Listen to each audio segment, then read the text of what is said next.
lójú ara ìlẹ̀kẹ̀. Orin ewì yìí náà ni ó já etí gbogbo kó máa tẹ́tí sí mi. Òní lọ́jọ́ ìbí ọmọ Ìdọ̀fin odò àṣẹ. Ọmọ Ìdọ̀fin odò olú ọmọ Adéyẹmí o.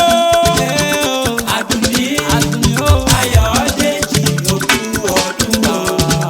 Mrs. Grace Ayọ̀dèjì máa gbọ́ mi. Èmi fẹ́ máa kíyọkíyọ lóní tẹ̀lítẹ̀yẹ. Àdùnní ọmọ lọ́bà oyè òkú ọdún o. Ọmọ ọ̀rọ̀ lọ́bà, ọmọ lọ́bà àbàlà. Wọ́n ní owájọ lọ́bà oyè ṣẹ̀ṣẹ̀. Wọ́n ní owájọ lọ́bà òfẹ̀rí sí i. Bàbá ṣiṣẹ́ lọ́bà dandan ní ká lówó. Àìṣiṣẹ́ lọ́bà dandan ní ká là. Ọ̀ṣà ìbáṣe bí òkú kò ṣeé tán. Tàgàn lẹni tó lè tán kó owó jẹ nílé bàbá tó bí ọlọ́mọ. Ọmọ àṣìṣílẹ̀ lọ́rọ̀. Ọmọ ayé biribiri lórí òwò. Ọmọ ikú òwò. Fọwọ́ lù mí kí n dúpẹ́ o. Ọmọ ajíṣẹ́ bọ́tà ní. Ọmọ ajífojoojúmọ́ dára jẹ́ ègbé. Ọmọ aroko fẹ́yẹ jẹ. Bóroko síjọ èdè ìyàwó alákẹ́dùn. Bóroko síjù èdè ìyàwó òye mẹ́kù. Èyí tó ro sí gbèrè àwọ̀ ẹ̀rẹ́. Lóní kẹ́yẹ kó máa lóúnjẹ díẹ̀díẹ̀. Ọmọ oníròdù. Ọmọ ẹlẹ́pà.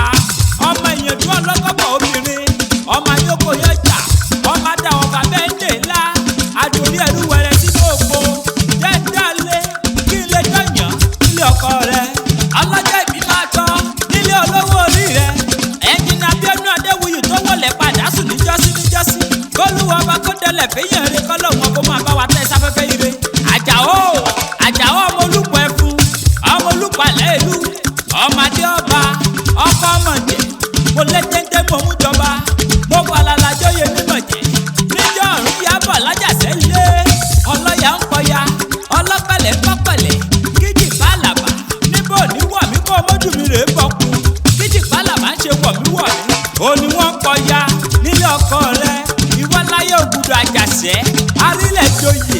Tọ́ba tù wọ́n títí tí òní ni wọ́n kọ́ tó fi sọ wípé.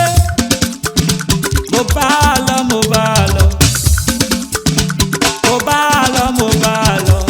Ògùdù àjàsẹ́ ni mo bá a lọ lónìí. Ògùdù àjàsẹ́ ni mo bá a lọ lónìí o.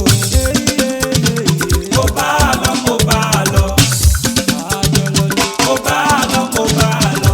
Ògùdù àjàsẹ́ ni mo bá a lọ lónìí. Ògùdù àjàsẹ́ ni mo bá a lọ lónìí o. Happy 58th birthday! Àṣeyí ṣàmọ́dún ọdún ayọ̀ ló máa ṣe. Màmá tèmi tọ́pẹ́. Ìyá olúwa tọ̀ mí wá. Ìyá olúwa tó sẹ̀. Ìyá olúwa tó yọ̀ sí. Onígbàgbọ́ òdodo olóríire. Àbúrò rẹ ló ní kí n máa kí ọ. Ọlánìkẹ́ Adéyẹmí. Ó ní okú ọdún okú yètò o. Àdùnní Adé. Okú ọdún ọjọ́ ìbí rẹ. Aláṣẹ tí Boys Venture. Àṣeyí ṣàmọ́dún ọdún ayọ̀ ló mọ̀ ṣe lágbára lọ́wọ́ Ọlọ́run ọba. Àríyáyá ni ti yá o. Àríyẹ̀yọ̀ ni ti yọ̀. Iná ní sàyà ná. Onílé àlejò wọn máa fọyọ̀yà ṣe tiẹ̀ ní lágbára lọ́wọ́ Olúwa ọba. Òní jìyà ìyà òní jẹ ọ́. Òní ṣàìsàn òní ṣe ọ́. Òní tẹ́jú ilẹ̀ mọ́lẹ̀. Àyùlọ àyùbọ̀ lọ́wọ́ yẹnu. Bó bá ti ń lọ re ló máa bọ̀ re. Lágbára lọ́wọ́ Olúwa, lágbára lọ́wọ́ bàbá òkè. Àpáta pàrẹ̀ wí lèmi jẹ́. Tẹ́ bá lẹ́ni tó fẹ́ kàn sí mi, ẹni kí wọ́n pè mí sórí nọ́mbà sáìtì ìtọ̀dọ̀ tèmi. 08169602775. Mo gbéra ká ó di ìlà orí ìsọ̀lẹ̀ sí olú.